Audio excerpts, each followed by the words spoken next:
this clearly. We have reason to believe the House managers manipulated evidence and selectively edited footage. If they did, and this were a court of law, they would face sanctions from the judge. I don't raise this issue lightly. Rather, it is a product of what we have found in just the limited time we have had since we first saw the evidence here with you this week. We have reason to believe that the House managers created false representations of tweets, and the lack of due process means there was no opportunity to review or verify the accuracy. Consider these facts. The House managers, proud of their work on the snap impeachment, staged numerous photo shoots of their preparations. In one of those, Manager Raskin is seen here at his desk reviewing two tweets side by side. The image on his screen claims to show that President Trump had retweeted one of those tweets. Now, members of the Senate, let's look closely at this screen, because obviously Manager Raskin considered it important enough that he invited the New York Times to watch him watching it. Now, what's wrong with this image?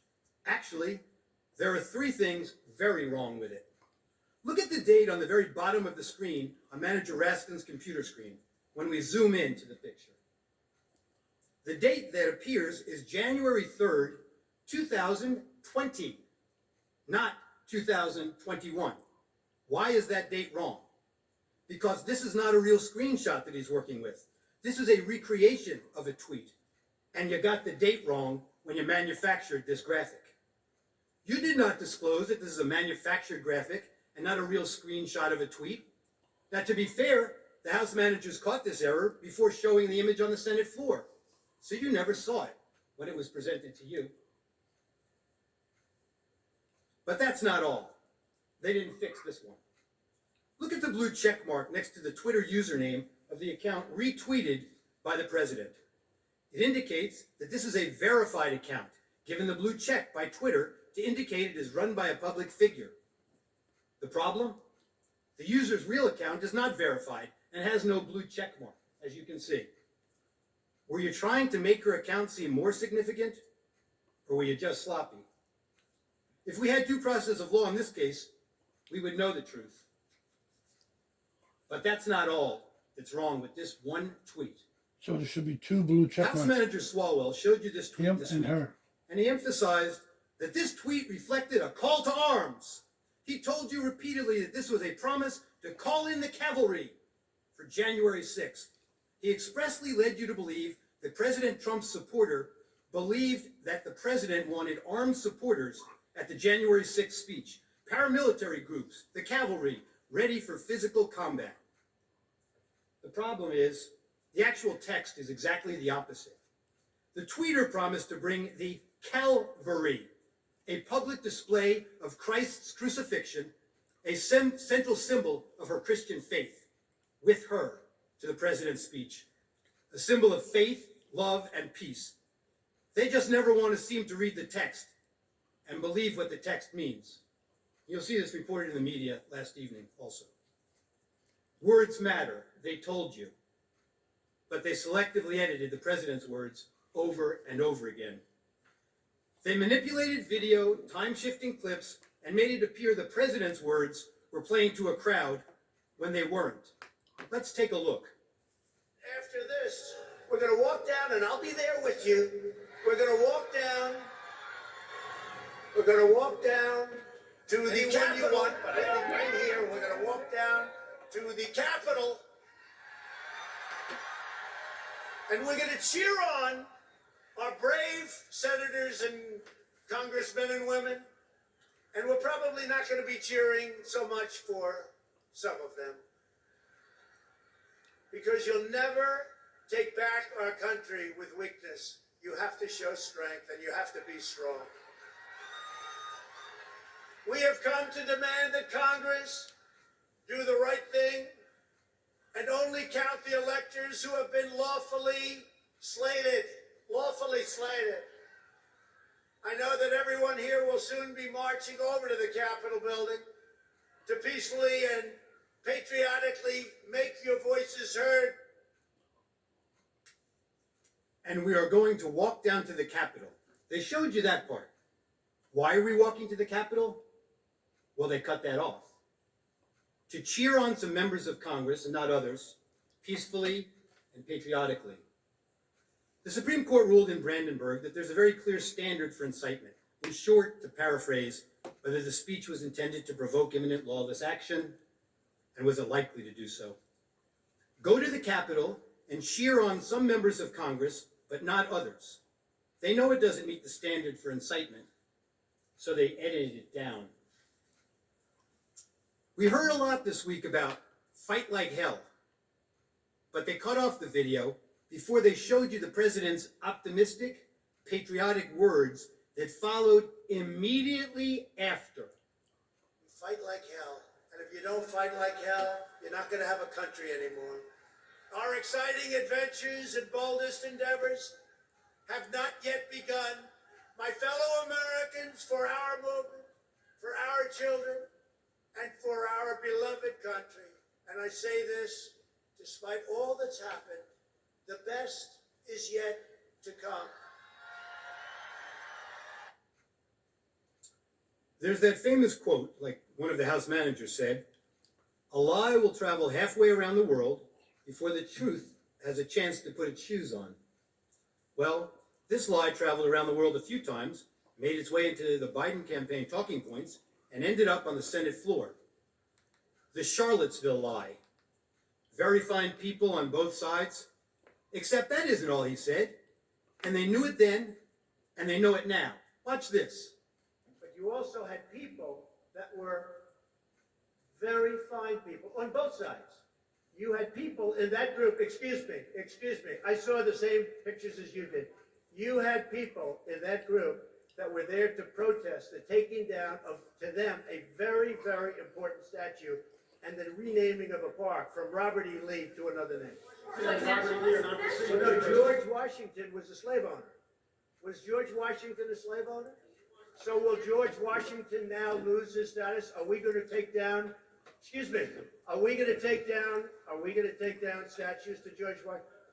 How about Thomas Jefferson? What do you think of Thomas Jefferson? You like him? Okay, good. Are we going to take down the statue? Because he was a major slave owner. Now we're going to take down his statue. So you know what? It's fine. You're changing history, you're changing culture, and you had people, and I'm not talking about the neo-Nazis or the white nationalists, because they should be condemned totally. But you had many people in that group other than neo-Nazis and white nationalists, okay? And the press has treated them absolutely unfairly. Now, in the other group also, you had some fine people, but you also had troublemakers, and you see them come with the black outfits and with the helmets and with the baseball bats. You had a lot of bad people in the other group too. I'm sorry, I just didn't understand what you were saying. You were saying the press has treated white nationalists unfairly? No. I just didn't understand what you were saying. There were people in that rally, and I looked the night before. If you look, there were people protesting very quietly the taking down of the statue of Robert E. Lee. I'm sure in that group there were some bad ones. The following day it looked like they had some rough, bad people.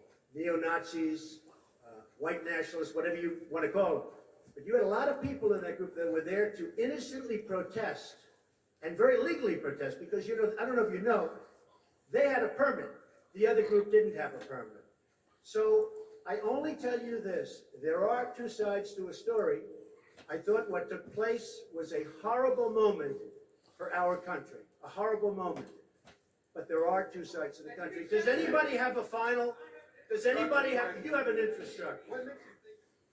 This might be today the first time the news networks played those full remarks in their context. And how many times have you heard that President Trump has never denounced white supremacists? Now you in America know the truth.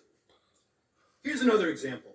One of the House managers made much of the president's supposedly ominous words of, "You have to get your people to fight." But you knew what the president really meant. He meant that the crowd should demand action from members of Congress and support primary challenges to those who don't do what he considered to be right. Support primary challenges, not violent action. I know what he meant because I watched the full video. and so did the House managers, but they manipulated his words. You will see where they stopped it, and to give it a very different meaning from the meaning it has in full context. Let's watch. You have to get your people to fight. No. He told them. You have to get your people to fight. And if they don't fight, we have to primary the hell out of the ones that don't fight. You primary them. We're gonna let you know who they are. I can already tell you, frankly. The people who need to fight are members of Congress. Why did we have to skip the necessary due diligence and due process of law and any legal proceeding should have? It couldn't have been the urgency to get President Trump out of office. House Democrats held the articles until he was no longer president, mooting their case. Hatred, animosity, division, political gain, and let's face it, for House Democrats, President Trump is the best enemy to attack. Raskin objected to the certification of President Trump's victory 4 years ago, along with many of his colleagues.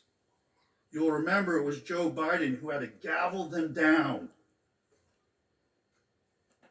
I have an objection because 10 of the 29 electoral votes cast by Florida were cast by electors not lawfully certified. I object to the votes from the state of Wisconsin, which should not be legally certified. No debate. Mr. President, I object to the certificate from the state of Georgia on the grounds that the electoral votes were No not. debate. There's no debate. I object to the certificate from the state of North Carolina. I object to the 15 votes from the state of North Carolina. I object. I object to the certificate from the state of Alabama. The electors were not lawfully certified. Is it signed by a senator? Not as of yet, Mr. President. In that case, the objection cannot be entertained. The objection cannot be entertained. Debate is not in order. Ballot. Even with the There is no debate in order. Is it signed by a senator? There is no debate. There is no debate in the joint session.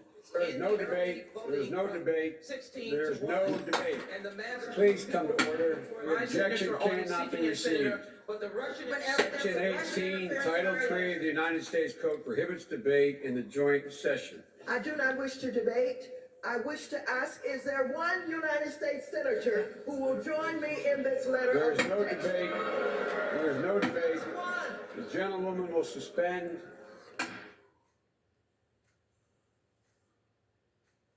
For your call for say, Get fast